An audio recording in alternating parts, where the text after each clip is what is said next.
Pernah kepikiran gak sih pas kita lagi asik pakai wifi di kantor atau kafe yang kita anggap aman-aman aja, ternyata ada seseorang yang lagi ngintipin semua aktivitas online kita?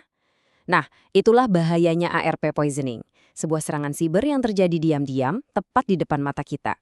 Ya kan? Kita sering banget nganggap jaringan wifi kantor atau wifi publik itu ruang yang aman. Tapi serangan ARP poisoning ini bisa mengubah jaringan yang kita andalkan itu jadi semacam panggung buat para mata-mata digital. Ancamannya ini nyata banget loh.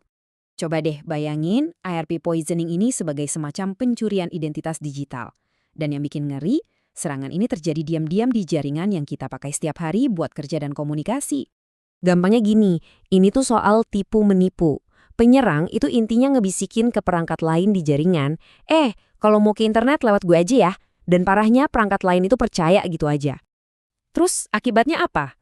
Yaitu dia, penyerang jadi semacam calo rahasia buat semua koneksi internet kita. Mereka bisa lihat semua yang kita kirim, semua yang kita terima, tanpa kita sadar sedikit pun. Oke, sekarang kita bedah yuk. Gimana sih cara kerja penipuan ini? Kita pakai analogi buku alamat jaringan biar gampang. Jadi, normalnya yang namanya Address Resolution Protocol atau ARP itu kerjanya kayak gini. Ini proses dasar yang bikin jaringan bisa nyocokin alamat IP digital ke alamat fisik perangkat keras. Anggap aja ini kayak daftar kontak di HP-nya jaringan lokal. Nah, disinilah letak masalah utamanya. Protokol ARP ini dari sononya dibangun di atas satu asumsi. Semua bisa dipercaya. Nggak ada sama sekali mekanisme bawaan buat perangkat buat ngecek. Ini beneran nggak sih balasannya? Prosesnya simpel banget. Harusnya, alamat IP gateway itu menunjuk ke alamat MAC asli milik si gateway. Tapi pas serangan terjadi, si penyerang ngirim pembaruan palsu. Dan tiba-tiba, boom! Alamat IP yang sama sekarang nunjuk ke alamat MAC punya penyerang. Penipuannya terjadi dalam sekejap mata. Ini nunjukin betapa gampangnya serangan ini dilakuin. Banyak sistem itu biar efisien, otomatis nerima pembaruan kayak gini tanpa banyak tanya. Ini baratnya kayak kita buka pintu rumah buat siapa aja yang ngetok, tanpa ngecek dulu siapa yang datang. Oke, sekarang posisi penyerang udah ada di tengah-tengah koneksi kita nih.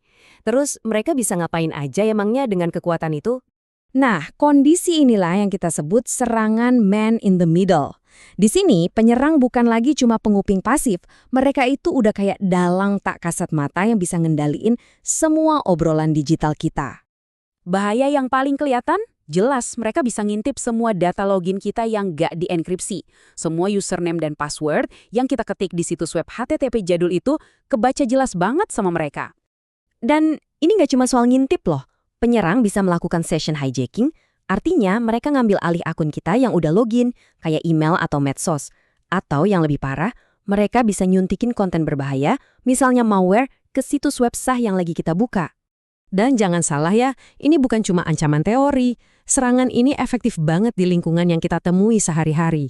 Di kafe, di kantor, atau dimanapun banyak perangkat nyambung ke satu jaringan yang sama. Tapi tenang, ada kabar baiknya. Kita nggak pasrah gitu aja kok. Ada langkah-langkah konkret yang bisa kita lakuin buat bangun pertahanan yang solid melawan serangan ini. Pertahanan lapisan pertama adalah membatasi arena bermain si penyerang. Caranya, kita pecah jaringan yang tadinya besar dan datar jadi segmen-segmen yang lebih kecil.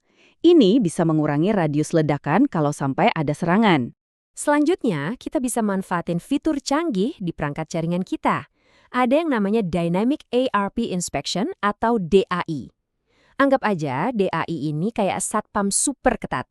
Dia bakal ngecekin setiap pesan ARP dan mastiin cuma pesan yang sah dan terpercaya aja yang boleh lewat. Pertahanan itu nggak cuma soal mencegah, tapi juga mendeteksi.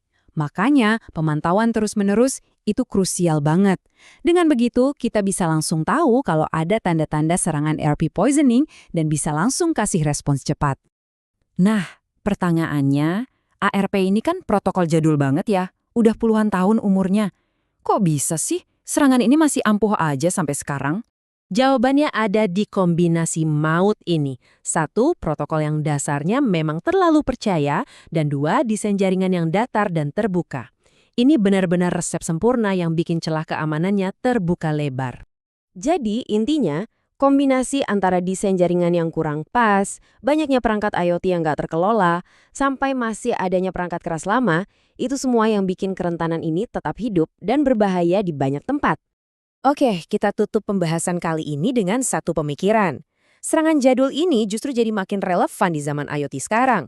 Pas kita terus-terusan nambahin perangkat pintar yang seringkali kurang aman ke jaringan kita mungkin tanpa sadar malah memperluas area serangan buat trik-trik kuno kayak gini. Pertanyaannya sekarang, jangan-jangan kita lagi sibuk bangun rumah pintar, tapi di atas pondasi jaringan yang sebenarnya bodoh? Nah, ini jadi PR buat kita semua kan?